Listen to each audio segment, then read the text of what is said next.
intelligente VO et la société Péris, partenaire du rugby languedocien, vous présente Série Rugby.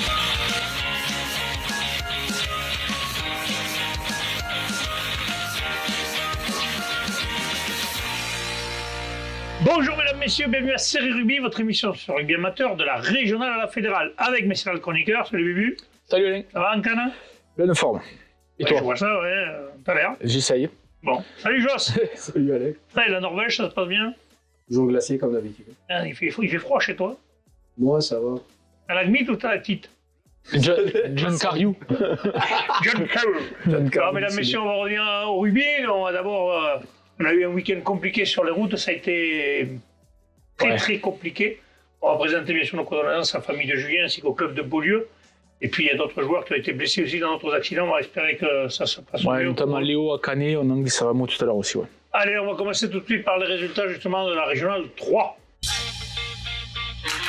J'adore cette musique, moi je l'aime sur dessus. Mais là, elle est faible, on l'entend. Elle est faible. Pas grand chose. Allez, mesdames, messieurs, la poule 1 de régionale 3. Alors je me suis aperçu quand même en faisant toutes les poules de régionale 3, il y a 13 victoires à l'extérieur. Ouais. Ah, et tu nous donnes de ces stats? Incroyable. 13 victoires sur combien de matchs? Eh ben, tu fais 3, il y a 4 poules. Il y en a qu'une poule, il y a 5 matchs, pour les autres c'est 4 matchs. Eh ben, 4 x 3, 12 et 5, 19. 17. C'est 5-19.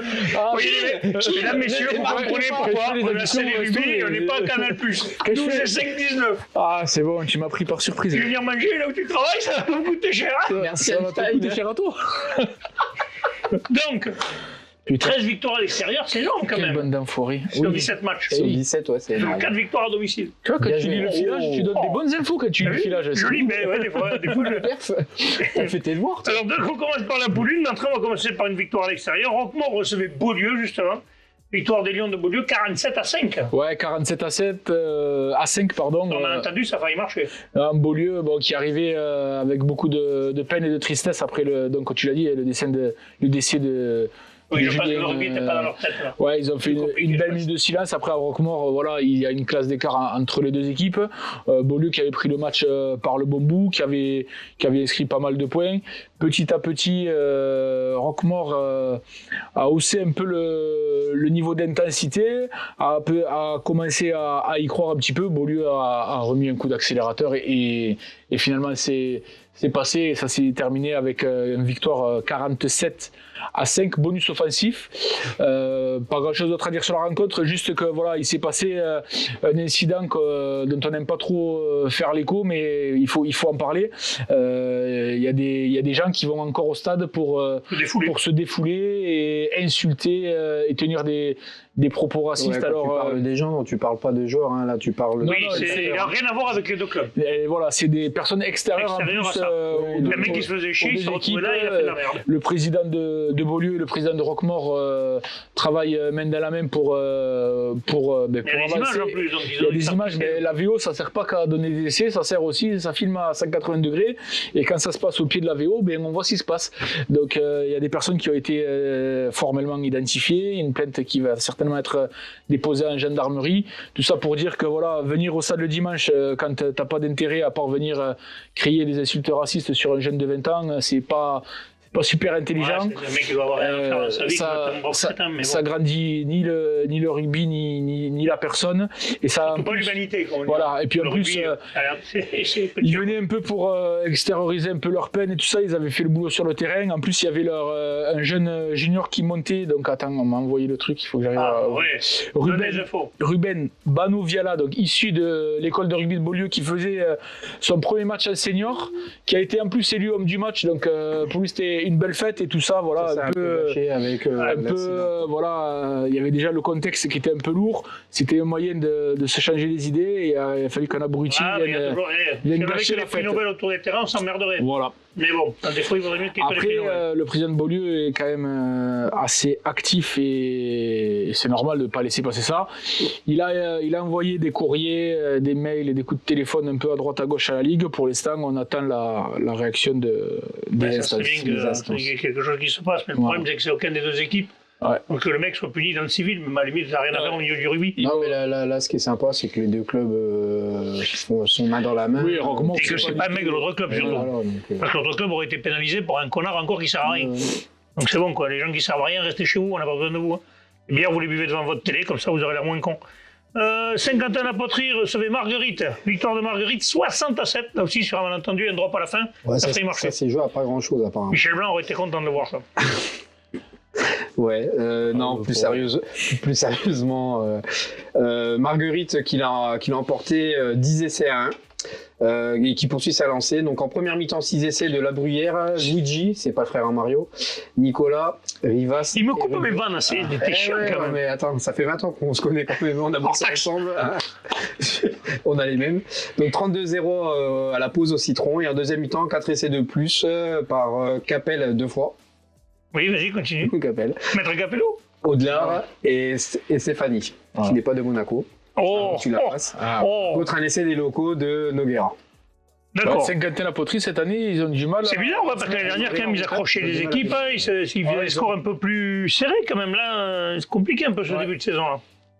Allez, on passe au Stade du Chaudois qui recevait Villeneuve-les-Maguelones. Victoire du Stade du Chaudois à la maison, 15-9. Ouais, on avait dit attention, on pensait que Villeneuve-les-Maguelones, qui était sur une bonne dynamique là, et Huchot qui confirme son bon début de saison, sa bonne fin de saison dernière, qui a vraiment maltraité devant l'équipe de Villeneuve-les-Maguelones, que ce soit en attaque ou en défense, bien amené par leur demi-ouverture Hans et leur arrière Génie. Ils étaient leaders de la poule avant cette rencontre. Hein.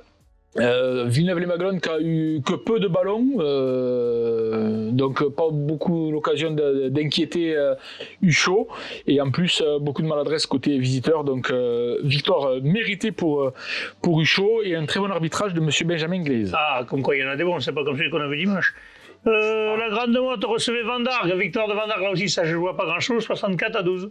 Ouais, sur un. Les Chartres par contre, sur un petit difficile début de saison très compliqué là aussi. Un petit derby du Montpellierin là-bas. Oui, ils se connaissent depuis. Je crois que depuis que même avant que ça s'appelait ça les séries et pas les régionales, je crois qu'ils étaient déjà dans la même poule. Ouais. Ça doit faire pas 10 ans, mais presque qu'ils se rencontrent tous les ans. Ça un peu quand nous on jouait, qu'on avait Trèves, Poussan et qu'on n'arrêtait pas de se suivre à chaque fois. C'est ça. Donc Vendargue a réussi à tuer le match en première mi-temps, ce qu'ils n'avaient pas réussi à faire apparemment sur les 2 premiers week-ends, sur les 2 premières journées. Ils rentrent au vestiaire à la pause au citron avec un score de 45-0, donc avec un travail plutôt accompli et plutôt sérieux. En seconde période, la Grande Motte a essayé de revenir avec d'autres intentions. Ils ont un peu essayé de les empêcher de jouer. Ils ont réussi à marquer 2 essais.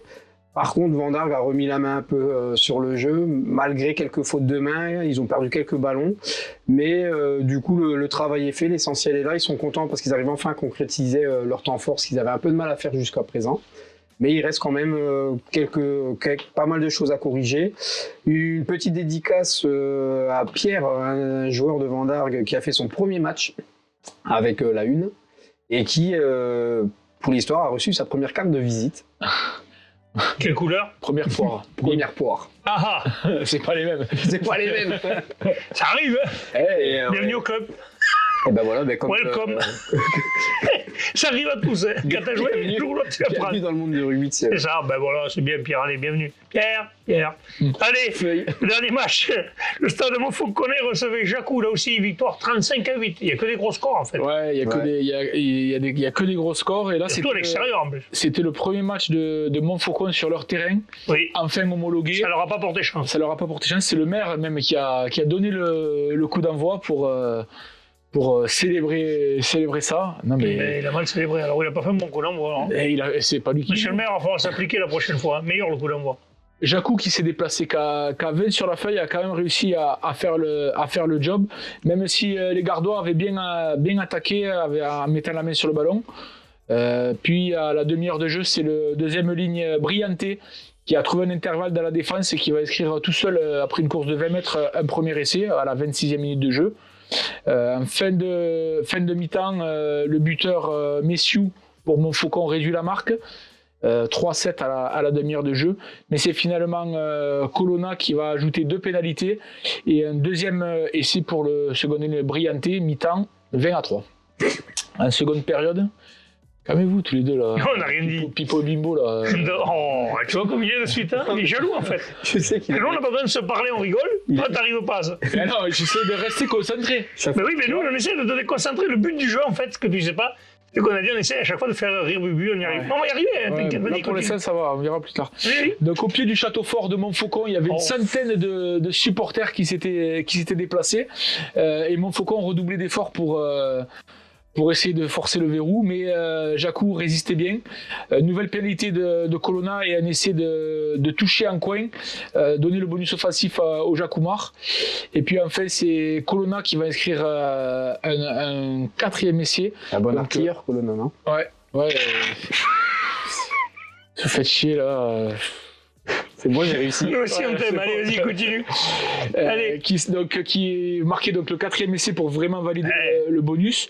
Et Montfaucon qui va réussir à inscrire un essai par son talonneur King Kemel à la 72e minute de jeu. Et les joueurs de Montfaucon pensaient réussir à enlever le bonus à Jacou, mais les hommes de Garzela et Benezis ont tenu bon et ont obtenu leur second succès bonifié consécutif. À signaler justement que le week-end prochain, Montfaucon recevra Marguerite. C'est le premier match qui n'avait pas été joué alors que le terrain avait été homologué par la Ligue mais pas par la Fédé. Donc là, ils vont faire un deuxième match à domicile. Le week-end prochain, c'est un week-end où personne ne joue, c'est un week-end de repli, comme on appelle. Voilà, c'est ça. Donc, un petit point sur le classement rapide. Beaulieu premier à 15 points, Vendargue second à 13 points, Villeneuve-les-Maguelones 11 points. Stade du Chaudois, Marguerite et Jacou à 10 points, 51 points. Puis les trois derniers, Montfaucon, Roquemort et Grande-Motte à 0 points. Ouais. La Grande-Motte, c'est surprenant. Les autres, Montfaucon, on ne les connaissait pas. Beaulieu, Roquemort, on le sait qu'ils ont des années compliquées, mais la Grande-Motte à 0 points au bout de 3 matchs, c'est pas arrivé souvent, ça. Ouais, Beaulieu, 3 matchs, 3 bonus offensifs. Déjà. Ils ont fait les phases finales, ils avaient plusieurs années quand même qui sont pas loin et qu'il leur manque juste un petit bout de bois. Vendargue, ils sont à 3 victoires aussi. Après, Vendargue, ils sont habitués à jouer le haut de tableau. Après, c'est vrai que la Grande-Motte, ils ont souvent des soucis d'effectifs.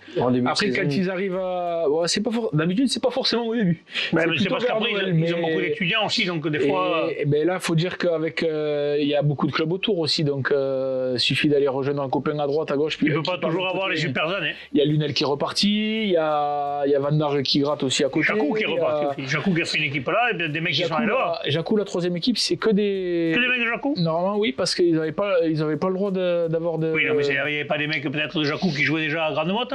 Je sais pas. On va regarder, mais je sais pas. J'ai soulevé un point, monsieur. On verra. Tu vois, ils sont que 20 sur la feuille, donc c'est juste. Il suffit. Il y en a 5 en moins. On vérifiera ça auprès de Julie. Voilà, renseigne-toi. Allez, on passe à la poule 2, messieurs. Metz a reçu le stade de Bessanay, là aussi victoire à l'extérieur, 45-7. Ouais, 45-7, et là aussi c'est un peu surprenant parce que les Mésois ont annoncé un recrutement pléthorique d'une vingtaine de joueurs. Bon, il y a quelques doubles licences de 7, donc ils sont pas toujours, quand ils n'ont pas de double licence, c'est plus compliqué. Ils sont pas toujours là, mais là, 7 par exemple ne jouait pas, donc j'ai pas regardé la compo, je sais pas s'ils y étaient. Et ils n'arrivent pas à décoller quand même, les joueurs de Metz, ils sont toujours... Et puis surtout l'ampleur du score, 45 points à la maison. Surtout que là, c'est un petit derby entre Mésois et Bessanay, tout le monde se connaît. Bessan qui arrive et qui perd un de ses fers de lance, Anthony Figueras, à la chauffe qui se blesse. Donc il pensait être mal embarqué.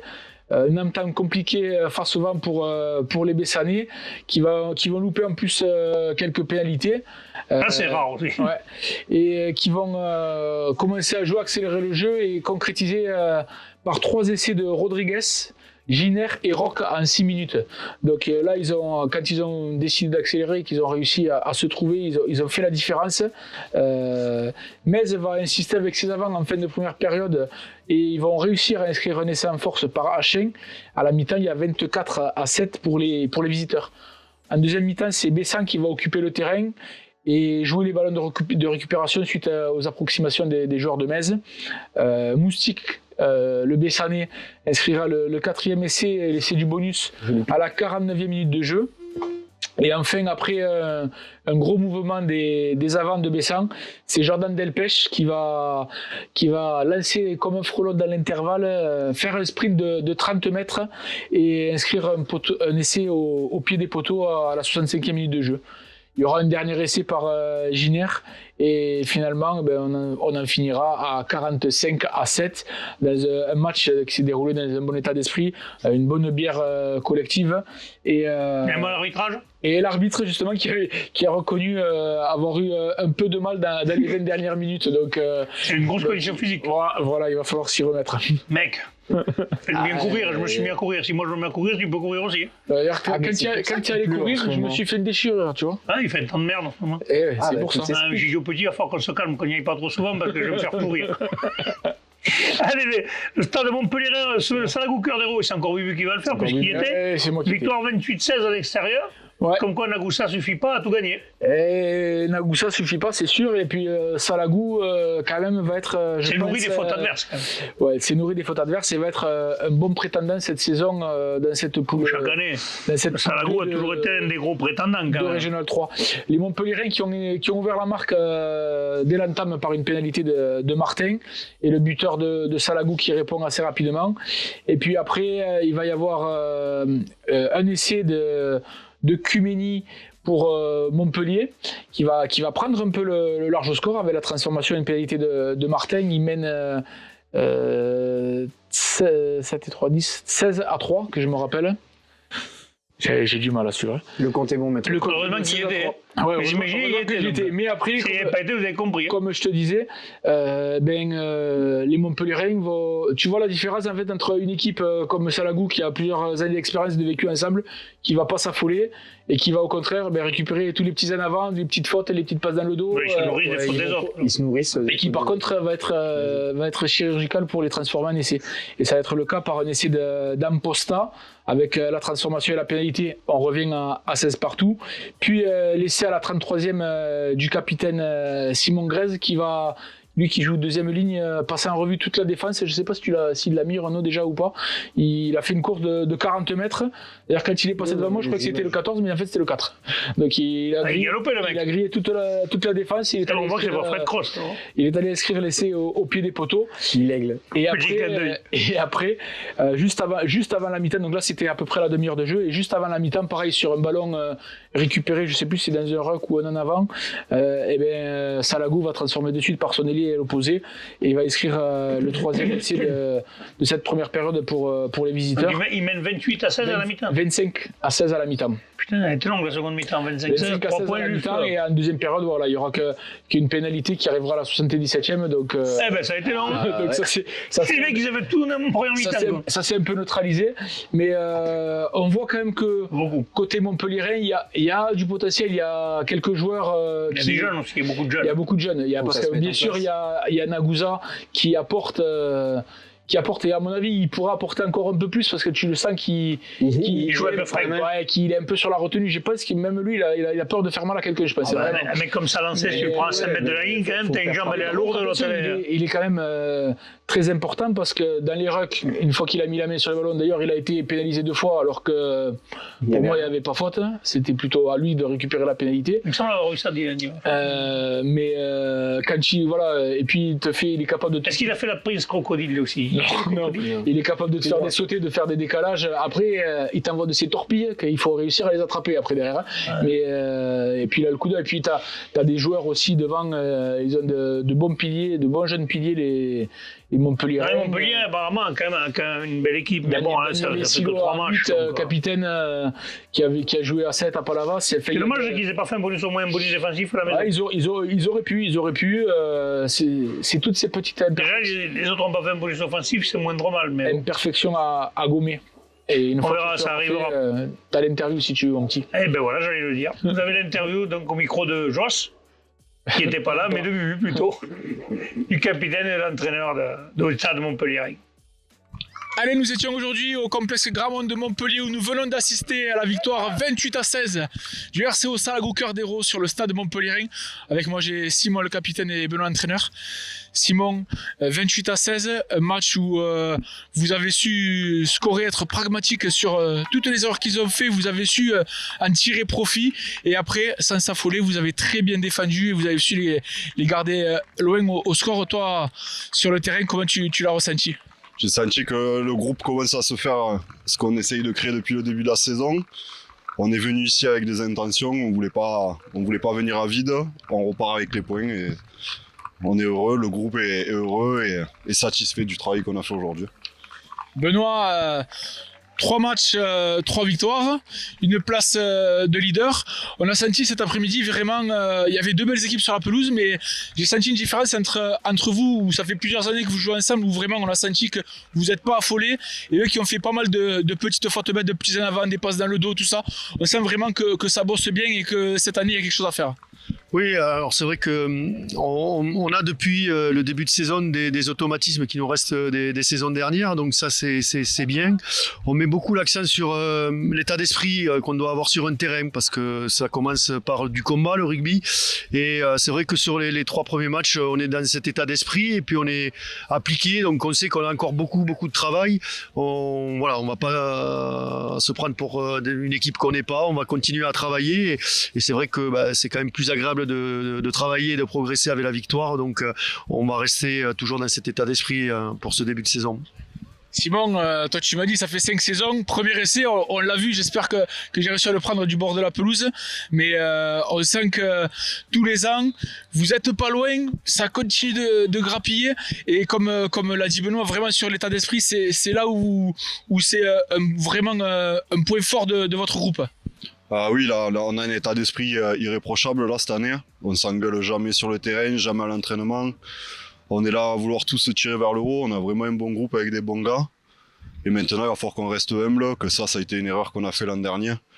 À sortie des poules, on se pensait champion déjà et on s'est fait attraper à Canet. Et on connaît tous la suite. Donc cette année, il va falloir qu'on garde la tête froide si on veut faire quelque chose. En tout cas, on a vu une belle partie ici à Grabon, une victoire 26-18 de Salagou. On se retrouve mercredi. Merci messieurs. Merci. En direct du stade. Voilà, c'est ça, on a vu une belle partie à Gravon. Exact. Donc Grabon, c'est beau, hein. 14 terrains, 13 de foot, 1 de rugby. Celui de rugby, il est. J'ai fait tout le tour avant de le trouver. C'est un peu comme le président de Tabézy en fait. Le terrain de rugby est d'un côté, t'as tous les autres de l'autre. Je suis arrivé pile. Mais c'est plus grand Gravon que Béziers.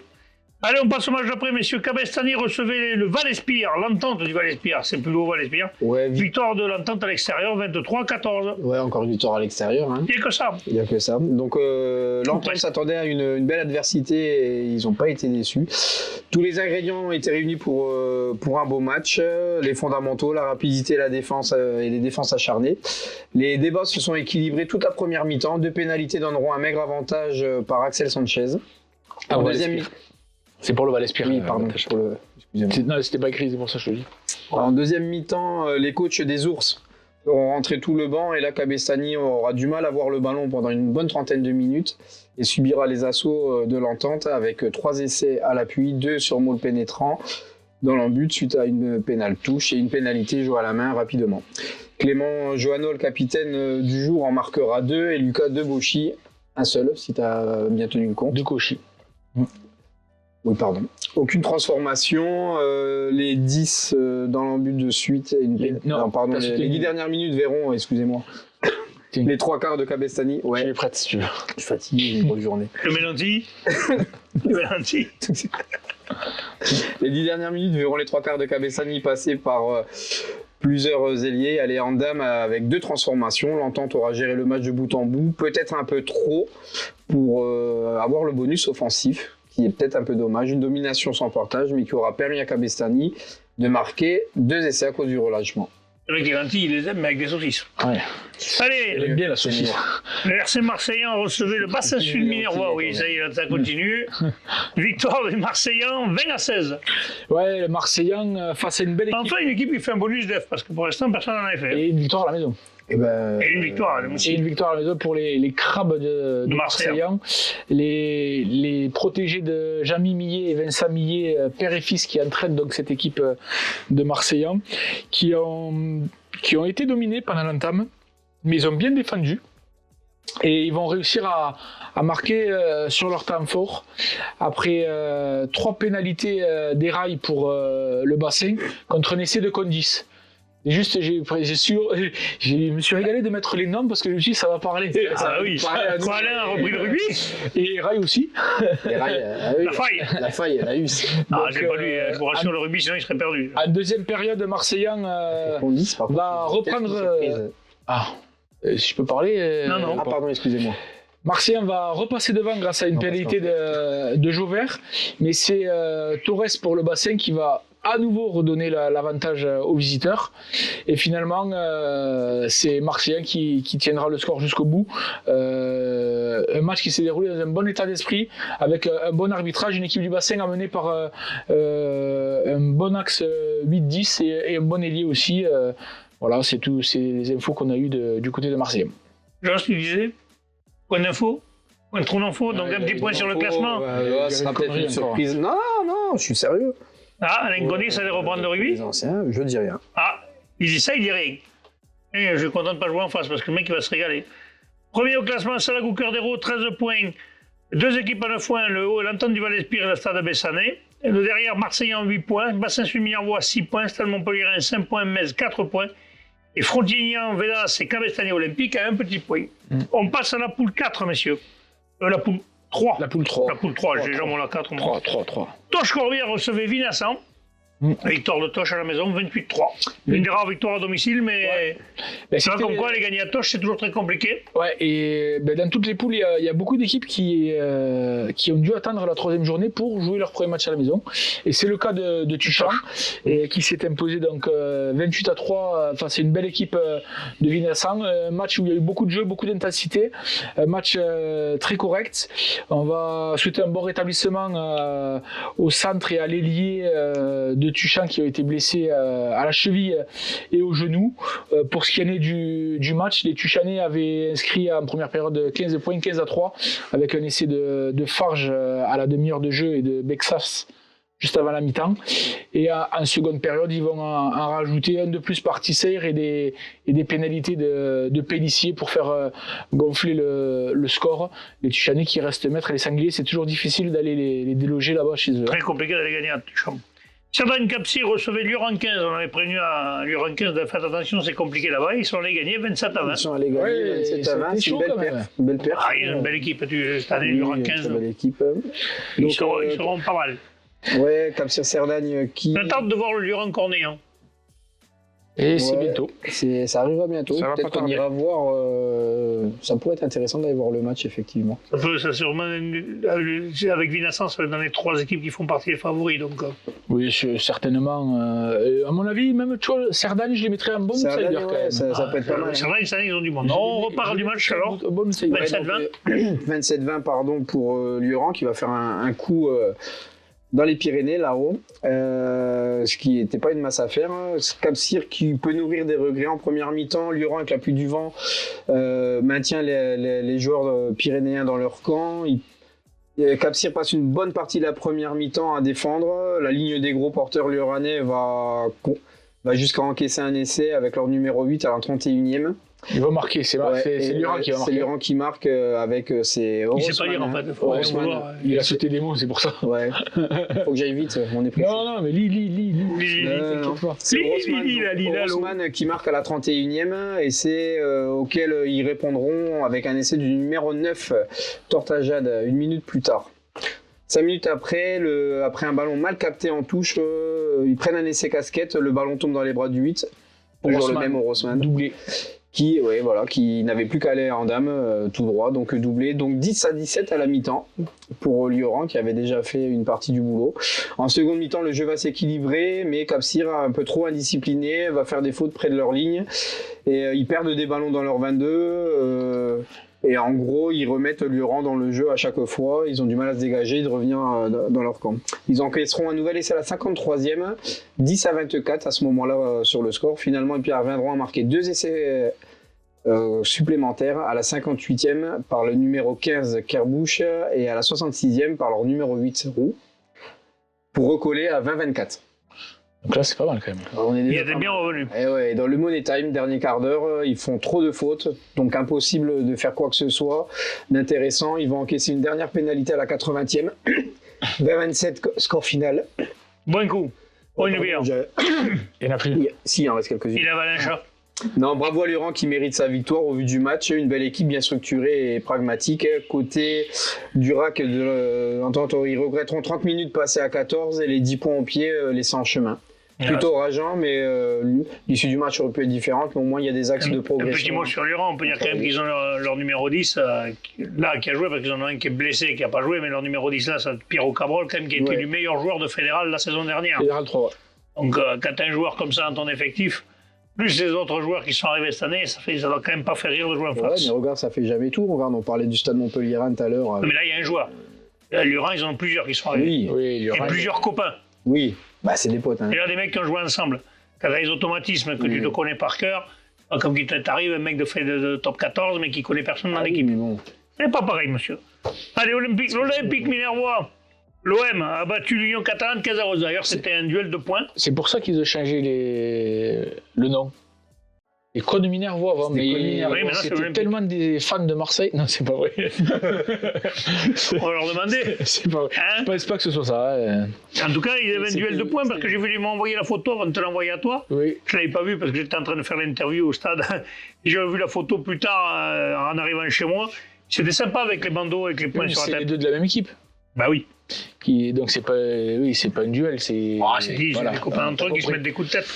Donc une Ouais, partie qui a été jouée dans un bon état d'esprit où il y a eu beaucoup de combats, les corps étaient marqués à l'issue de la rencontre. Tous les points à la tête. Et ils se sont bien rendus l'appareil dans les zones d'affrontement.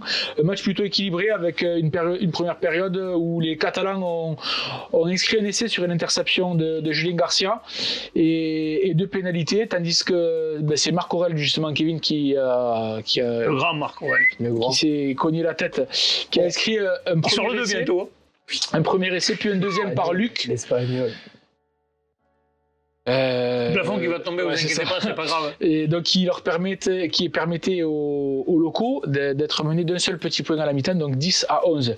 En deuxième période, Cônes Minervois l'Olympique Minervois 15 va accentuer la pression, va vraiment investir le camp catalan et malgré une défense solide de l'Union, vont réussir à inscrire par leur pack un essai en puissance pour passer devant 15-11. Et dans le Money Time, dans les dernières minutes, c'est l'Union qui va tout faire pour essayer de repasser devant, malgré la blessure de leur ouvreur Lacaille, qui a dû sortir. Et ils n'ont pas réussi, malgré le fait que... Il n'avait pas chaud. Putain, qu'il est con. Que l'Olympique Minervois jouait à 14 après un carton blanc pour les dernières minutes. Ils vont pas réussir à refranchir la ligne. Ils vont s'incliner 15-11. Comme bonus défensif, quand Mais même. vont repartir avec... Un bonus à l'extérieur, c'est toujours bien, hein, parce que... mérité, ouais. Voilà. Et le dernier match, Corbière-Maritime recevait l'Anières Salanquais. C'était le match des deux équipes à 0 points avant cette rencontre. Et malheureusement pour les Corbières-Maritimes, Salanque a gagné 22-6. Corbière-Maritime, ils avaient même inscrit 0 points entre Oui, il était à 0 points. Non, mais inscrit Oui, 0. oui, inscrit, mais c'était 0 plus 0. Oui. Voilà. La tête à... Pardon. Donc au stade J'ai donné une PSG perche. la clause de Je savais qu'il allait le faire. de Portel des Corbières. Corbière-Maritime accueillait donc, comme vous venez de le dire, l'avenir salanquais dans un match pour obtenir une première victoire et marquer pour le coup ses premiers points.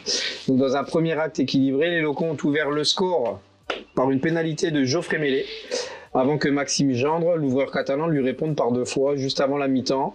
L'Audois remet les équipes à égalité, 6 partout au Citron. Après les Citrons, donc l'avenir salanquais qui s'était déplacé à 18 joueurs marque un essai par leur Oui, on sent que la saison est compliquée pour ces deux équipes. Ouais, quand même. les deux, Quand tu te déplaces à 18, une équipe qui est moins bien, qui est au même niveau que toi, mal classée, c'est compliqué quand même d'aller faire quelque chose. Ils ont réussi, ils ont dû, ça a dû être dur.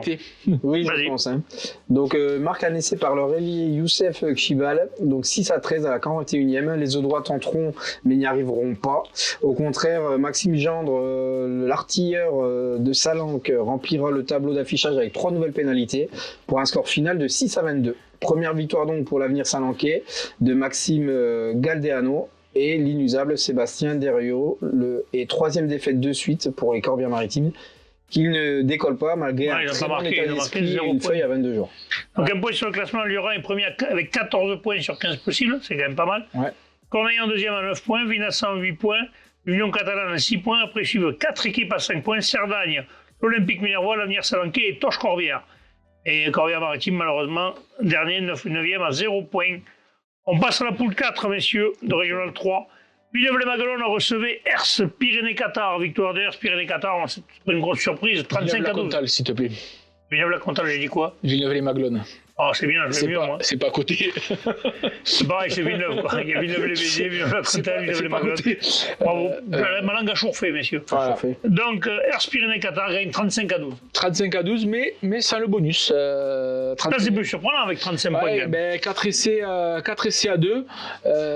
Et surtout qu'ils perdent ce bonus à la. Enfin, non, ils inscrivent leur 4e essai à la 80e, donc ils l'avaient pas. Ils l'avaient pas. Ben, il y avait 11-5 à la mi-temps.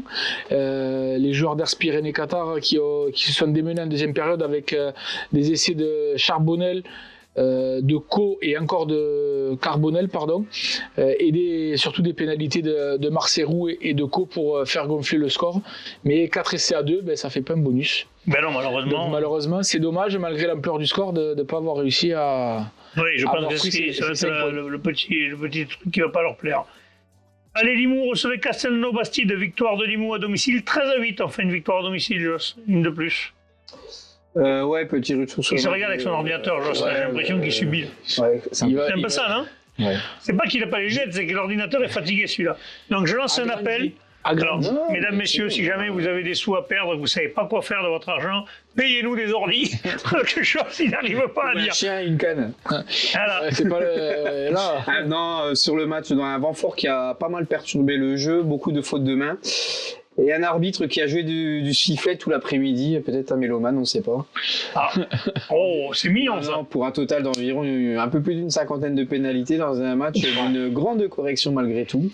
Dans ces conditions, un jeu haché en permanence et une victoire de Limoux qui retiendra ça pour le plus important et pas plus. Ouais, c'est pas un match qui va marquer les esprits, quoi. Non, ni les annales. Bon, victoire 13-8 et surtout et un bonus défensif pour Castelnau-Bastide. Villenouvelle recevait Prat. Victoire de Villenouvelle, 32-14. Ouais, là, par contre, il y a bonus. 5 essais. Ouais, il n'y en a pas eu beaucoup des bonus offensifs. Ouais, 5 essais pour Villenouvelle et notamment un quadruplé de Mounier. Alors, j'essaie de voir où est-ce qu'il se situe ce jeune homme. Vas-y. Qui doit jouer au centre, j'ai l'impression. Donc 4 essais, 6e minute, 46, 52, 59e. Le début de la deuxième période, il est revenu bien. Ouais, il a fait son match, quoi. Il a fait son match et Prat sans solution face à cette équipe de Villenouvelle. 32-14, bonus offensif pour les locaux. Bravo. Et enfin, le dernier match, le Haut-Sala-Castillon recevait la Barguillère. Victoire de la Barguillère, 21-10. Ça signalait que Mazères ne jouait pas. Un petit point sur le classement. Mazères premier à 10 points. La Barguillère second à 10 points, Limoux et Villenouvelle à 9 points, Ers Pyrénées-Qatar à 8 points, Castelnau-Bastide à 5 points, le Haut-Sala à 4 points, Prat 1 point. Il n'y a que Villeneuve-la-Comtale et Corbière-Maritime qui sont à 0 points en régional, messieurs, régional 3. On passe à la régionale 2. Ça fait. Et oui, j'en regarde. De plus en plus. La poule 1. C'est vrai, hein. Bonifié avec le temps. L'entente des 3 clochers recevait Pic Saint-Loup. Et là, on a les 3 cloches. Tu sais qu'il y a quand même une chanson sur les 3 cloches. Tu le connais, la chanson des 3 cloches? Ça y est, on est reparti dans l'instant musique. Non. Eh ben, tu l'écouteras. Vous taperez sur YouTube les 3 cloches. Vous allez voir, c'est une chanson rigolote où ils font du bruit avec des... C'est très rigolo. C'est un sketch. C'est un sketch. Hein. Les 3 cloches.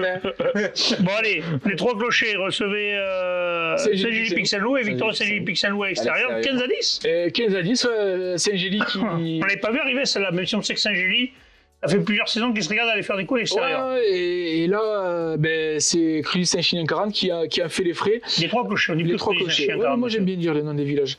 Non. Donc les 3 clochers qui sont restés au vestiaire pour la première période. Et les visiteurs qui vont inscrire 4 pénalités de Gastal, ils mènent 12-0. C'est une victoire à 0 essai alors. Ouais. Pour eux. Oui, c'est 5 pénalités. Donc 12-0.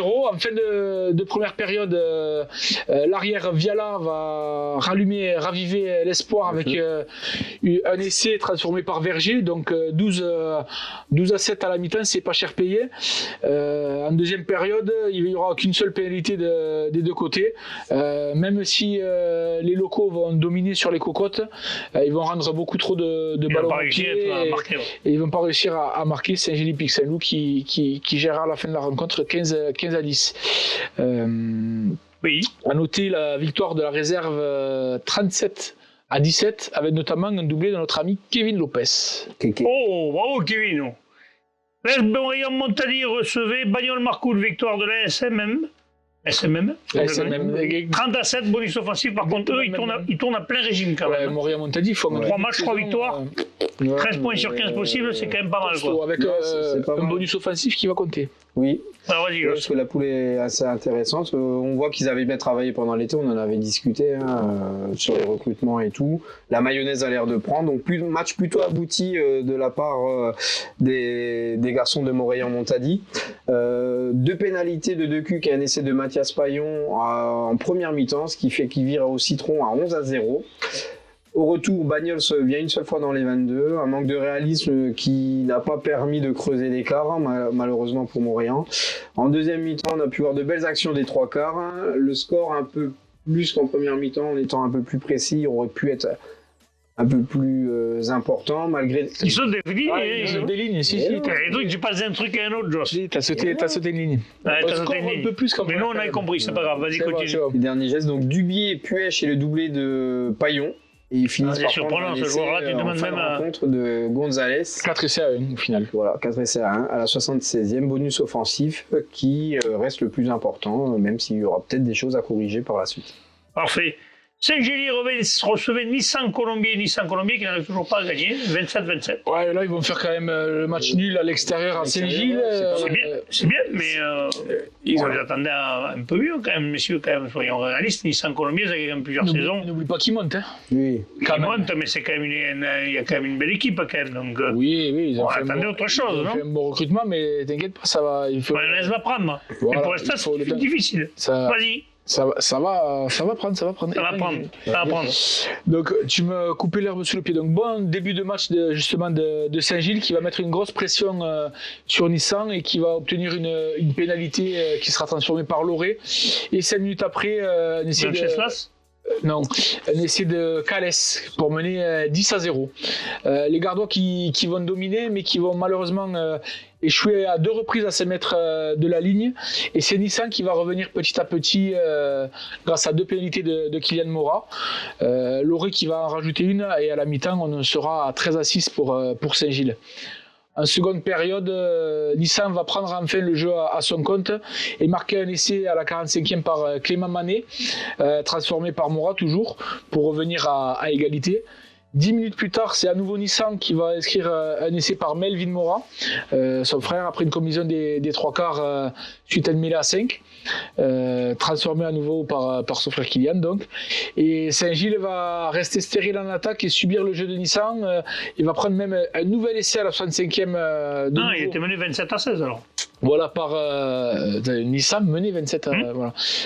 À nouveau par 27-14 même, par Melvin Mora. Et à partir de là, justement, 27-14, si, parce qu'il y avait 10-0 à la mi-temps. 27-14, comment ils se disent? Ah oui, 27-13 sûrement. 13-6 à la mi-temps. Oui, voilà, mais à 13, 27-13. 27-13. Un point qui s'est rajouté. À partir de ce moment-là, Saint-Gilles va se révolter, remettre un peu la main sur le ballon et revenir dans le camp de Nissan Colombier, mais ils vont inscrire que à la 77e minute de jeu un essai de pénalité après plusieurs pénalités consécutives, et il va y avoir 2 cartons pour Nissan qui enchaîne des fautes. Et là, sur ces 2 dernières minutes de jeu, coup d'envoi, réception de Saint-Gilles qui va remonter petit à petit le terrain, obtenir une pénalité pour revenir dans le camp de Nissan. Saint-Gilles qui va garder le ballon au chaud sur plusieurs temps de jeu, et c'est finalement Rouxel qui va inscrire l'essai. Mais il manque encore 2 points, la transformation à passer pour faire le nul. 10 mètres bord de touche, Loré qui va pas trembler et offrir le match nul à son équipe, 27 partout. Un match avec beaucoup de beaux matchs, beaucoup d'intensité et beaucoup d'essais. Donc ils sont passés pas loin de la période de correctionnelle chez eux. Là, tu disais Nissan, c'est Nissan qui a fait faire un bon coup, mais Nissan attendait différemment. Murviel-Tézan recevait Port-Iragne, Cerce Villeneuve, victoire de Murviel-Tézan 16-15. Oui, Murviel qui en première mi-temps marque 2 pénalités contre une pénalité, un essai transformé pour les attentistes de Port-Iragne juste avant la mi-temps. À la pause, on vire avec un score de 6-10 pour Port-Iragne.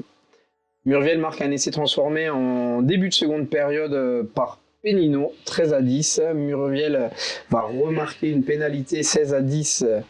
Et Cers marquera un essai à 78e qui ne sera pas transformé. Donc 16-15, match équilibré, qui aurait pu basculer du côté de Cers à la fin. Victoire 16-15 qui fait du bien au moral des joueurs de l'US Murviel-Tézan pour un match à domicile, une poule qui s'annonce plutôt équilibrée. C'était le premier match à domicile. Ouais, premier match à domicile. Et la jeune équipe B a fait une très grosse perf contre une équipe de Cers bien plus vieille et expérimentée avec une victoire l'équipe de Cers 12 de la réserve. La B, elle sera encore pas loin cette année d'un titre. L'année dernière, ils l'ont fait. Du coup, ça montre la performance de la baie de Murviel-Tézan, bravo. Allez, un point sur le classement. Premier Lunel, alors 14 points. J'aimerais savoir comment ils ont fait en jouant que 2 matchs pour être 14 points. Il faudra m'expliquer, messieurs. Parce que normalement, ils devaient jouer contre Vauvert. Et donc, ils ont pris les 5 points. Voilà, comme sur les premières rencontres, ils ont donné les 5 points à tout le monde, j'ai fait pareil là. Mais oui, effectivement, ils ont joué que 2 matchs. Mais tous ceux qui ont joué contre Vauvert. Donc, premier Lunel à 14 points. Morillon à 13, Saint-Gilles-Pixel 10, Murviel-Tézan 9, L'Entente des Trois Clochers et Saint-Gilles à 6 points, Port-Iragne et Cers-Villeneuve 5 points, Bagnols-Marcoul et Nissan-Colombier à 4 points. Toutes les équipes ont marqué dans ce poule. On passe à la poule 2. Canet recevait l'Alaric, victoire de Canet 36-18. Ouais, un très beau match de rugby entre deux équipes. C'était un peu chargé en émotion ce match. Ouais, ben justement, un match avec un coin de la tête pour Léo, victime d'un très grave accident de la route dans la nuit de vendredi à samedi. Comme tu disais, un week-end vraiment noir sur les routes de la région. Mais il y a plusieurs clubs d'ailleurs qui ont envoyé des messages de soutien à Léo, notamment j'ai vu Floris Alcoursan. Donc, un très beau match de rugby entre deux équipes joueuses qui s'est déroulé dans un super état d'esprit. Duel de buteurs au début entre Barrieras côté Canet et Lagoutte côté Alaric. Et c'est Alaric qui mène 6-3 avant que Canet ne marque un superbe essai du jeune. Un essai de 50 mètres. Hein. Ouais, mais il a du cul. Pour le jeune Degène, 8-6. Le ballon, il l'a attrapé derrière, devant, il l'a repassé. Et là, c'est l'essai d'Alaric en bout de ligne par Roca, 13-8. Et Canet va inscrire un autre essai de Coussignou, juste entre les poteaux, suite à une belle combine. Voilà, une belle combine juste avant la mi-temps, 15-13. En deuxième période, c'est Canet qui va prendre le large avec les pénalités de Titou Barrieras et Le Pense. Et un nouvel essai de Gabin Bassois, 28-13. Il pensait peut-être obtenir le bonus offensif parce qu'il restait une vingtaine de minutes à jouer. Mais c'est l'Alaric qui va marquer un dernier essai à la 72e pour revenir à 28-18. 10 points derrière. Et il est privé du bonus. Voilà. Et c'est Barrieras qui inscrira une pénalité de 50 mètres pour redonner un peu d'air. Et enfin, un dernier essai en bout de ligne de Gonçalves pour une victoire méritée de l'AS Canet, 36-18. Une petite dédicace aussi au Cagoulin de l'Alaric, qui est allé à Canet d'Hérault. Oui, Canet dans l'Hérault. En même temps, Canet, c'est-à-dire, c'est pas un cadeau, parce que Canet dans les PO, Canet dans l'autre, Canet dans l'Hérault, t'en as un dans le Gard. Ça, c'est rugby, Il suffit que tu sois pas bien réveillé quand tu mets le GPS et tu finis pas au bon. C'est beau, ça. Ouais, ça, c'est rugby. Beau, ça m'était arrivé, ça. J'étais allé voir. C'est arrivé à quelques joueurs, on en connaît quelques-uns qui nous l'ont fait. Alors, est-ce que c'est qu'ils sont pas voulu venir à Périac ou un truc comme ça, je crois que j'avais pas atterri au bon aussi, je crois. Des fois, il y a des trucs quand même, les mecs. Je me fais rien dire. Ouais, mais c'est pareil quand t'es pas bien réveillé. Ça arrive. Bon, allez, autre chose, recevez Olonzac, victoire de Olonzac Minervois à l'extérieur, 29-24. Attends, je descends. C'est un gros coup, là. Olonzac, équipe très sérieuse, outsider de la poule. Attention, on l'a annoncé. Tout le monde l'a déjà annoncé. Donc, une première mi-temps plutôt équilibrée entre les deux équipes, malgré le score au plank shot. Chacune ayant sa période de domination territoriale, amenant un carton blanc de chaque côté. Donc c'est qu'il y a eu pas mal de velléités plus ou moins arrêtées de chaque côté, mais avec des fautes pas forcément très graves, mais assez signalées. Donc il y avait de l'engagement. Olonzac ouvre la marque sur pénalité, puis l'US Côte-Rocheuse a l'occasion d'aller 4 fois en pénal touche dans leur Val 2 sans toutefois arriver à marquer. Olonzac se met à la faute plusieurs fois, alors que l'US Côte-Rocheuse est en position de marquer, d'où leur carton blanc. C'est ce que tu avais dit avant. Voilà. Tu avais anticipé. J'avais été un peu plus vite. Tu avais anticipé. Donc sur le dernier lancé, mésentente entre le sauteur et les lifters, Olonzac récupère et marque un essai de 100 mètres. Ça, c'est ballot. Ouais, donc potentiellement 7-3, l'US Côte-Rocheuse tourne à 0-10. Vas-y, continue.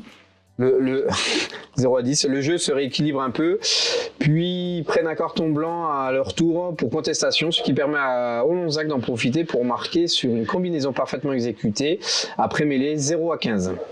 Malgré leur infériorité, ils réinvestissent le camp d'Olonzac qui commet plusieurs fautes sous pression et après avoir réussi une pénalité, ils arrivent enfin à passer la ligne sur un maul de 20 mètres, donc 10 à 15 en fin de première mi-temps. Olonzac obtient un bras cassé dans les 22 de l'US Côte-Rocheuse et marque une nouvelle combinaison en première main, 10 à 22. Ça galope les 3 quarts d'Olonzac. Ouais, ça va vite apparemment. Attention. D'ailleurs, ça va vite. Ouais. Deuxième mi-temps, sur coup d'envoi, le ballon glissant échappe toujours des mains et Olonzac marque directement entre les poteaux 10-29. À partir de là, la mi-temps en sens unique. Ils dominent quasiment tous les secteurs de jeu en jetant toutes leurs forces dans la bataille. L'US Côte-Rocheuse marque un essai suite à une feinte de la moustache de Johan Verto et sur un ruck. Sur un ruck sur une ligne, puis sur un second sur un jeu de passe, ce qui permet à Olonzac de recoller à 24-29 à 15 minutes de la fin. C'est Côte-Rocheuse qui recolle à 24-29, ils arrivent au bonus défensif. C'est ça, donc domination territoriale ne sera pas récompensée suite à de nombreuses fautes de discipline et de jeunesse, des fautes d'envie qui seront annihilées. Merci Joss. Merci Joss. Voilà. Et au final, Olonzac qui est vraiment une très belle équipe et qui va faire partie des équipes. Bonus défensif pour l'équipe de Côte-Rocheuse. Allez, on passe au Vaillant Cuxac-Salel qui recevait le REC. D'ailleurs, nous y étions avec Renaud. On avait un bon match de rugby, franchement. C'est beau. Il faisait beau. Il brûlait un peu. Et on était à Cuxac d'ailleurs. La baie de Vaillant Cuxac-Salel, il me semble, avait remporté le match. Par contre, la Une a perdu à domicile face à un REC qui a été chirurgical. En fait, chaque fois qu'ils sont rentrés dans le camp de Vaillant Cuxac-Salel, ils ont marqué. Pourtant, à un moment, ils jouaient à 13 contre 15. Moi, j'étais avec deux supporters de Cuxac-Salel. D'ailleurs, je salue mon pote Kaiser, Lionel. On disait, bon, normalement, ça devrait tourner à ce moment-là. Et puis à ce moment-là, malheureusement, les joueurs de Vaillant Cuxac-Salel n'ont pas réussi à poser leur jeu. Les fautes, des ballons, des touches pas trouvées. Ils ont une pénale touche à 20 mètres au lieu de taper l'assuré. Il veut taper trop près. À l'arrivée, ça va en ballon mort. Donc à l'arrivée, tu reviens sur une mêlée contre toi. Des erreurs comme ça, un très bon numéro 9 et un très bon numéro 8 de l'équipe du REC, qui ont fait un sacré boulot. Et un bon numéro 10 aussi, qui a joué, en fait, c'est la charnière un axe, non, même on peut dire que l'axe a été bon, 2-8, 9, 10, pas mal. Après, les autres joueurs aussi ont fait un très très bon match, les ailiers qui étaient bien. Après, côté Vaillant Cuxac-Salel, ça a été la journée des vendanges, quand même, il rate 2 essais, je pense, pas tout fait, mais presque. Il laisse marquer un essai au REC, où il y a une faute d'inattention, j'en parlais avec le second œil à la fin du match. On voit le 9, il part d'un côté avec le ballon en courant pour aller jouer la pénalité de l'autre côté. Il n'y a que 3 joueurs qui le suivent. De l'autre côté, ils sont 5 à suivre. Ils ont fixé donné, c'est arrivé en bout de ligne et ça a marqué. Quoi. C'est fautes d'inattention. Des fautes de jeunesse, comme on dit. Donc, bon, après, ils avaient un petit pilier, un junior qui jouait, Vaillant Cuxac-Salel, qui a fait une bonne partie. Donc, je pense que on les retrouvera vite en haut de l'affiche, comme on dit. Mais bon, je pense qu'il va avoir les boules d'avoir perdu à domicile 23-30, même si le bonus défensif. D'ailleurs, on voit la réaction de l'entraîneur et du capitaine du REC à mon micro.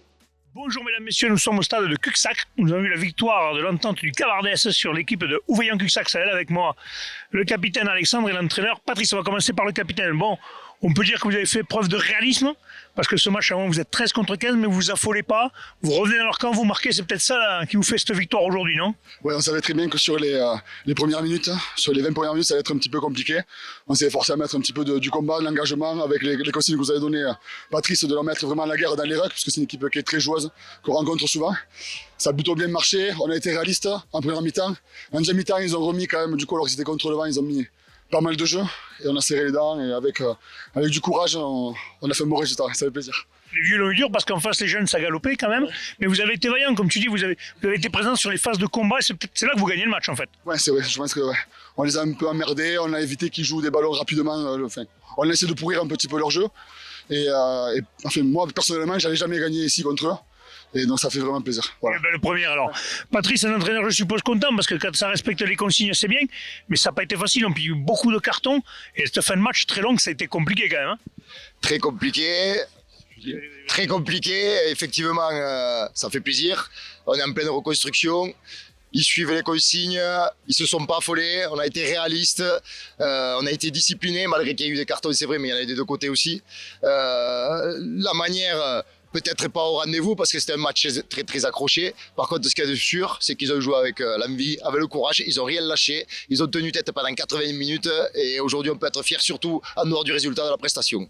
Oui, parce que comme je disais, c'est les 10 minutes ou même 13 minutes parce que vous êtes à 13 contre 15 et à ce moment-là, vous vous affolez pas, vous remettez la marche en avant et d'ailleurs, vous faites une cocotte, vous allez chez eux, vous récupérez une pénalité. C'était vraiment les consignes? C'était vraiment les consignes, ballon porté, agressif au sol, agressif en défense et on temporise, on laisse jouer et on s'ajuste en fonction. Voilà. Ouais, cette équipe de Vaillant-Cuxac-Salelles, en plus chez elle, est très difficile à manipuler. À l'extérieur, c'est pareil. Alors, qu'est-ce que tu vas le fêter ce soir ou pas? Une bonne bringue? Ouais, on va le fêter, c'est sûr. En plus, je travaille plus le lundi, donc c'est parfait pour moi. Ben, c'est parfait. Alors, félicitations. Je vous rappelle la victoire de l'entente du Cavardès sur Vaillant-Cuxac-Salelles sur le score de 30-23. Retrouvez-nous mercredi pour les résultats des séries. Transpirez bien sur tous les terrains. On voit qu'il est un temps magnifique. Je ne suis pas calfeutré dans mon pull, ma casquette. Et mon... Non, mais là, l'hiver est là. On a vu l'automne ou on l'a vu? On l'a pas vu. Ouais, c'est l'été indien, mais l'été indien, il est en Inde. Vas-y, arrête, sans déconner. De quoi? L'hiver est là. Oui, l'hiver est là. Il fait froid. T'as croisé les ours polaires et des pingouins aussi, tu vas nous dire C'est dans ça. 1 minute. C'est ça. Il manquait que Seb Reines qui se promenait tout seul en 4 buts. Ça fait éclipse après. C'est pas Ça faux. fait éclipse. Oh, ben Dimitri Ferreira est toute l'année en short, donc il va pas pas faux. froid non plus. C'est comme ça que les piles le retrouvent au stade. C'est ça. Allez, on parle du dernier match de cette poule, messieurs, l'entente de la tête recevait le foyer laïque Auvernais, c'est un derby du Catalan, ça. Victoire de l'entente de la tête, 30-15. Ouais, premier match là aussi pour l'entente de la tête à la maison dans cette saison. Un repas d'avant-match qui avait attiré pas mal de monde. L'après-midi a commencé par une victoire de la réserve 20-19 face au Bassin Sud Minervois. Et après, l'équipe première qui s'est imposée 30-15 dans un derby catalan face au foyer laïque, avec un premier quart d'heure plutôt comme un route d'observation, avec une pénalité de chaque côté, Casellas pour la tête et Kylian de Vaujany en double licence avec l'antenne du Val-Espire pour le foyer laïque, donc 3-3 au quart d'heure de jeu. Puis les jaunes et noirs ont fait parler leurs jambes avec notamment 2 essais en 3 minutes de Théo Navajas qui est en double licence avec la JOP et d'Alex Fontanel pour mener 17-3 à la 20e. Le buteur local Casellas ajoute une pénalité avant que Camille Canal, le troisième ligne L du foyer laïque, permette aux siens de revenir au score 20-8 à la mi-temps. L'avantage quand même était déjà creusé pour l'entente de la tête. Oui. Ce contact un peu plus compliqué avec une brume permanente qui a rendu le ballon très glissant. Casellas, Diego va ajouter une nouvelle... Marina, c'était de sortie. Hein? Marina, c'était de sortie. Le Marinas, ouais. A ajouté une nouvelle pénalité. Puis plus rien jusqu'aux 5 dernières minutes où c'est Hicham Alali pour le foyer qui va marquer un essai pour obtenir le bonus défensif. Mais ce sont les locaux qui vont inscrire, qui vont avoir le dernier mot et inscrire un essai de Jason Berge, le céréal marqueur, pour finir donc à 30-15. L'entente de la tête qui réussit ses débuts dans ce stade Armel Costa, pendant que le foyer laïque enchaîne une 3e victoire malheureusement. Troisième défaite consécutive et qui reste à 0 points. Allez, on continue le classement. Donc Colonzac premier à 12 points, 3 matchs, 3 victoires. Vaillant-Cuxac-Salelles, le Cavardès à 10 points. Le Canet à 9 points, la Côte-Rocheuse à 6 points, Ponteilla et l'entente de la tête à 5 points, Alaric 1 point, le foyer laïque Auvernais 0. On passe, messieurs, à la poule 3 de Régional 2. Vielmur recevait PLM. Petit score, pas trop d'infos d'ailleurs, mais 7-3. Ouais, Vielmur sur Agout qui recevait donc PLM, qui a attaqué le match par une pénalité de leur buteur Cole à la 3e minute de jeu. Puis après, il faut aller jusqu'à la 62e minute de jeu pour voir l'essai de Bauer pour le PLM et qui leur permet de s'imposer 7-3. Alors on n'a pas eu beaucoup plus d'infos. Une victoire certainement dans la douleur pour PLM, mais ouais, à l'extérieur, voilà, 3 journées, 3 victoires. Allez, aussi au Mazamet recevait la Roque d'Olme. Le match ne s'est pas joué, pardon, le match il se jouera ce week-end d'ailleurs. C'est un match en retard. Il avait déjà été annoncé d'ailleurs, tu me l'avais dit, j'avais fait attention. Aujourd'hui, j'ai beaucoup moins fait attention. Donc aussi au Mazamet recevra la Roque d'Olme, ça se jouera ce week-end en match en retard. Mirepoix recevait la Critorienne Verniolle, victoire de Mirepoix. La Tour du Crio, la Tour du Crio Verniolle. L'US Critorienne, c'est la Tour du Crio. 27-10, victoire pour Mirepoix. Dans le derby, ouais, tout à fait. Dans le derby. Et enfin, Foix recevait la Bruyère. La Bruyère. Et 55-17 pour Foix. ouais, victoire. Ma foi. Ma foi était une voix dans la ville de Foix, un grand marchand de Foix qui vendait du foie. C'était 7 essais à 2 ouais, pour Allez, pour le succès. un point sur le classement, justement. Foix, premier à 14 points. 3 matchs, 14 points, c'est pas mal.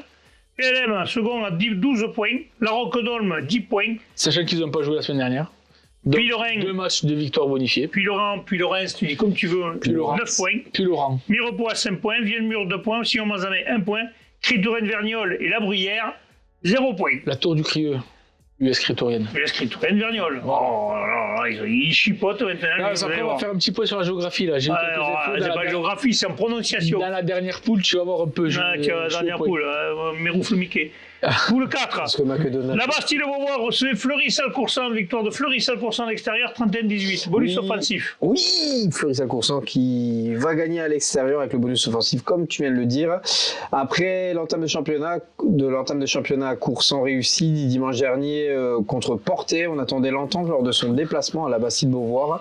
L'équipe du capitaine Pierre Pineda n'a pas déçu avec une victoire bonifiée 31-18, comme tu as dit précédemment, avec 5 essais à la clé. Pour ce qui est de la manière, on va se pencher sur les mots du coach Stéphane Gauthier. Après une bonne première mi-temps assez maîtrisée, on a eu un peu de mal en seconde période face à une équipe joueuse qui a su exploiter tous les ballons qu'ils ont eus. Devant, c'est une équipe rugueuse et courageuse qui a posé pas mal de problèmes. Après, ce qu'il faut retenir globalement, bien sûr, c'est la victoire qui plus est à l'extérieur. Mais ils auraient pu faire beaucoup mieux, donc il y a encore à travailler. Il y a encore On a des axes de compris, progression. on a compris, ils étaient contents de leur victoire à l'extérieur parce qu'il faut un bonus offensif à l'extérieur à la Bastille-Beauvoir. Je pense que si on leur avait dit avant le match, ils auraient signé des deux mecs. Et défaite de la baie. Une défaite de la baie, défaite. 20-15. Parfait. Saint-Torrens recevait Caraman, défaite de derby. Caraman. C'est le derby, défaite de Caraman et victoire sur 2 Saint-Torrens, Ouais. 14-10. Et ouais, les Caramani qui ont inscrit tous leurs points en première période et en seconde période, ils ont encaissé un essai. Ouais, parce qu'ils étaient sur 2 victoires, ils étaient dans les 2 premiers, là, ils se retrouvent, ils descendent d'un cran. C'est ça, ils ont encaissé un essai, une pénalité de Ribéran en deuxième période qui leur a coûté la victoire. Pays d'Olme recevait Ken Fonserie, victoire de Ken Fonserie 27-16. Et enfin, les Azur-Lez recevaient Ramonville-Sainte-Agne, match nul 13 partout. Un point sur le classement, Ken Fonserie et Fleury-Salcoursan, premier ex-aequo à 10 points. Caraman et Saint-Torrens à 9 points. Ramonville 7 points, les Azur-Lez 6 points. La Bastille-Beauvoir 3 et Portet-sur-Garonne et Rugby des Pays d'Olme 0 points. On passe à la poule 8. Oui. Regarde, c'est Régional 2, c'est fabuleux. Ah, c'est long, hein. Et c'est là où on est bon en géographie, vous allez voir, Ah, vous là, envoyez là, du bois de là. chez bois. Là, j'ai eu des Là, infos de pim partout. pam poum. Cadenac recevait Séverac, victoire. De Séverac. Séverac. Séverac, à là, ça, l'extérieur. mais il y a un autre truc qui est passé à la télé. Sur le coup, ouais, C'était j'ai quoi vu 19 fois. Donc, Cap-de-Nac. Cap-de-Nac, c'est au nord de l'Aveyron, à côté de Caseville. D'accord. Voilà, Séverac qui a obtenu sa première victoire après 2 défaites à domicile. Même si c'est les locaux de Cap-de-Nac qui inscrivent rapidement un essai par Montero à la 3e minute de jeu. Le centre de Séverac, Baptiste Arranché, lui répond, mais le buteur des visiteurs est peu en réussite sur cette première période. Ce qui fait que le score à la mi-temps est de 13-11 après 2 pénalités de plus de chaque période, de chaque côté, pardon.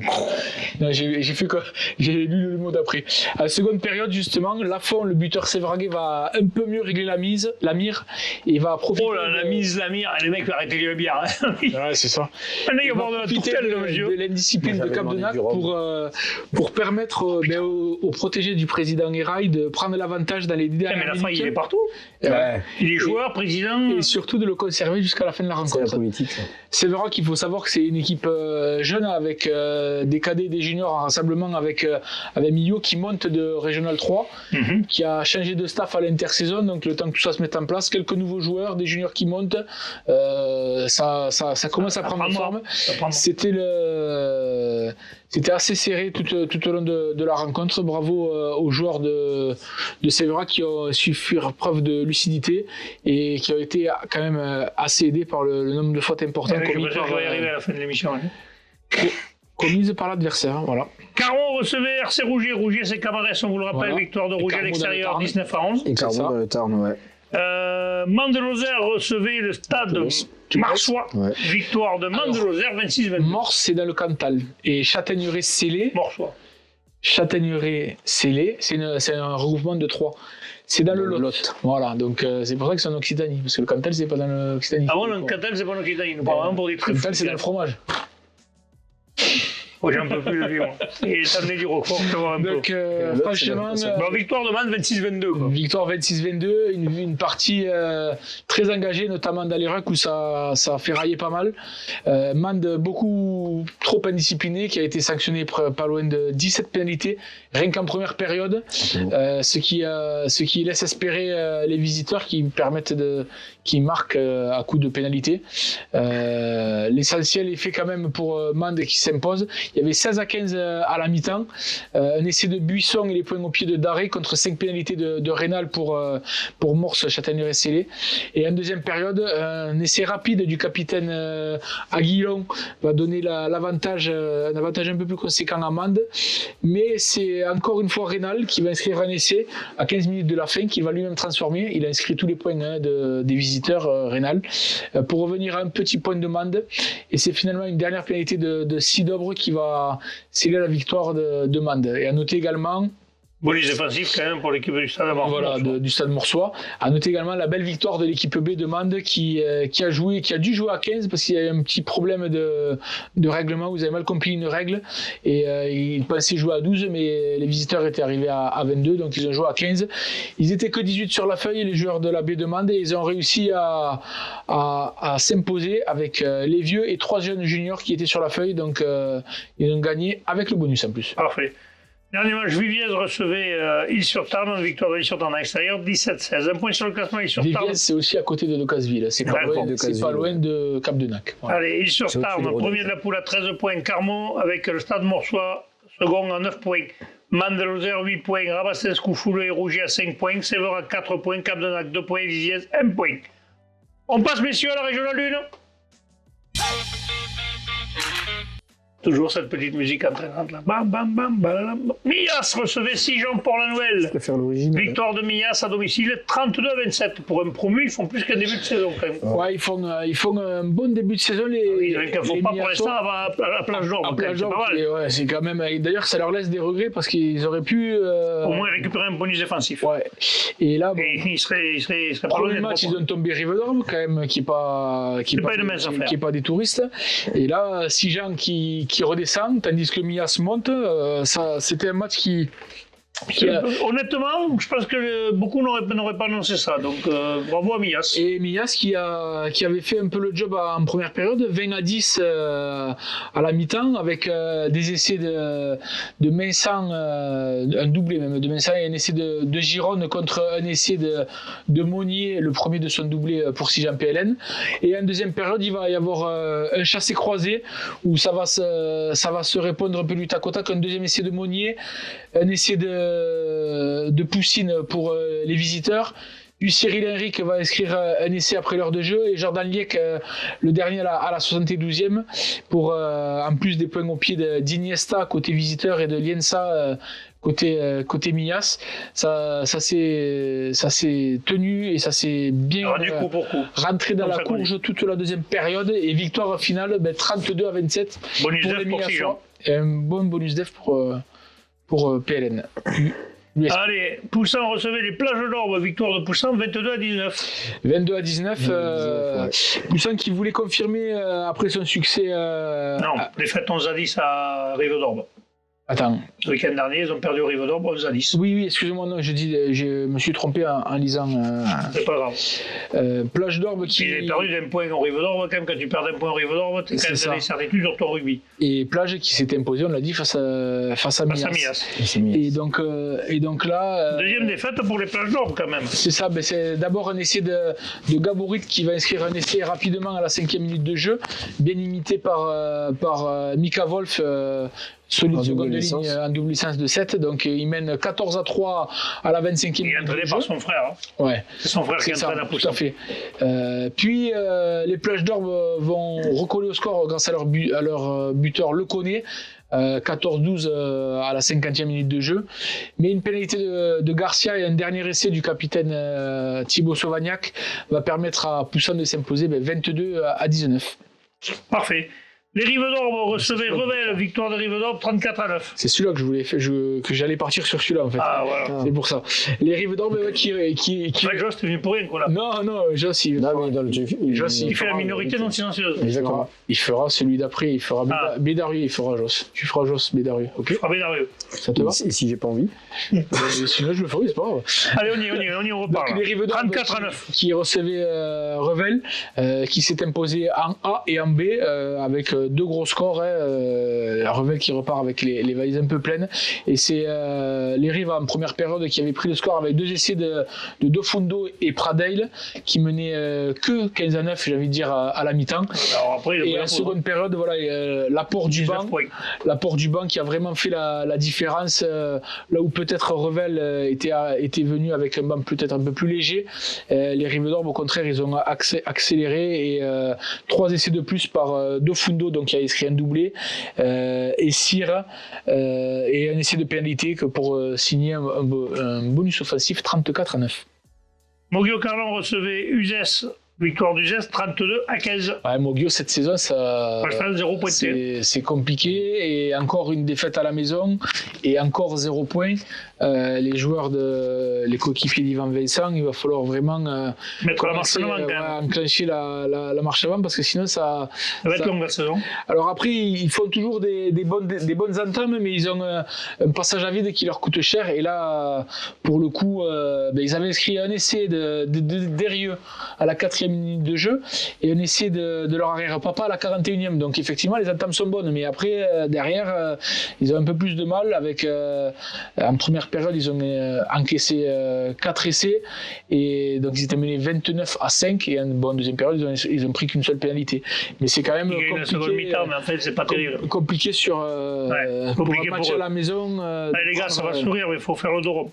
Et enfin, le dernier match, Bédarieux recevait Espalion. Joss, ça va être à toi, punaise. Victoire de Bédarieux, 21-10. Ouais. C'est Espalion qui est leader de cette poule. Espalion, leader, et qui arrivait avec 2 victoires, avec 2 bonus offensifs à Bédarieux. Bédarieux qui ne fait pas une bonne entame du match, puisqu'ils sont menés très rapidement 10-0 au bout d'un quart d'heure.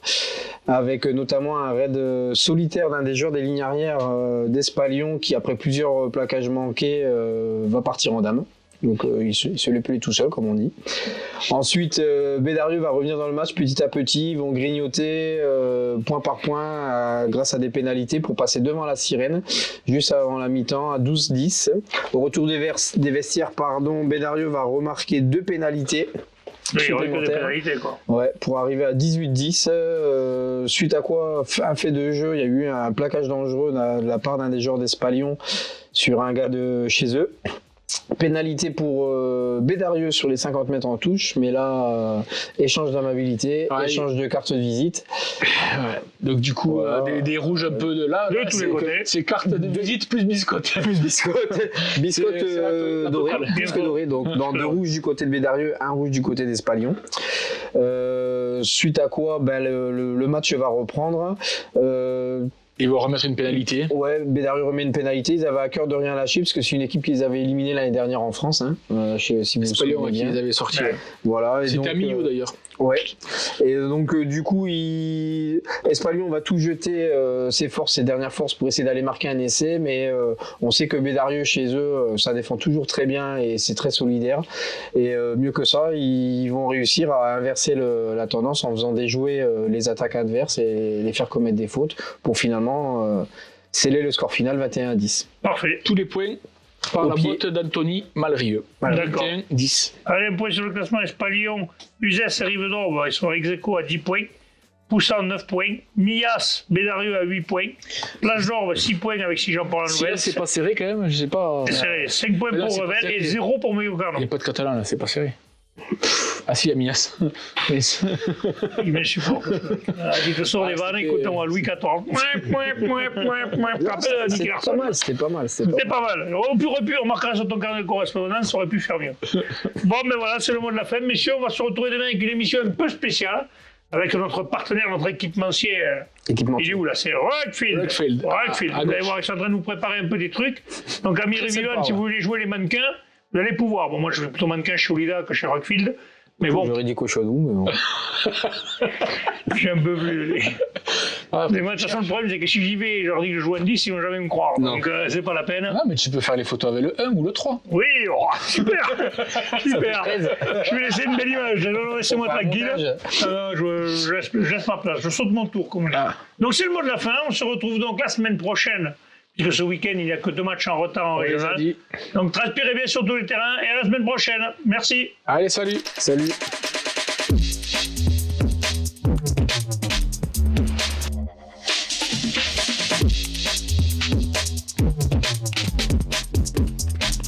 Caméra intelligente VO et la société Péris, partenaire du rugby languedocien, vous présente Série Rugby.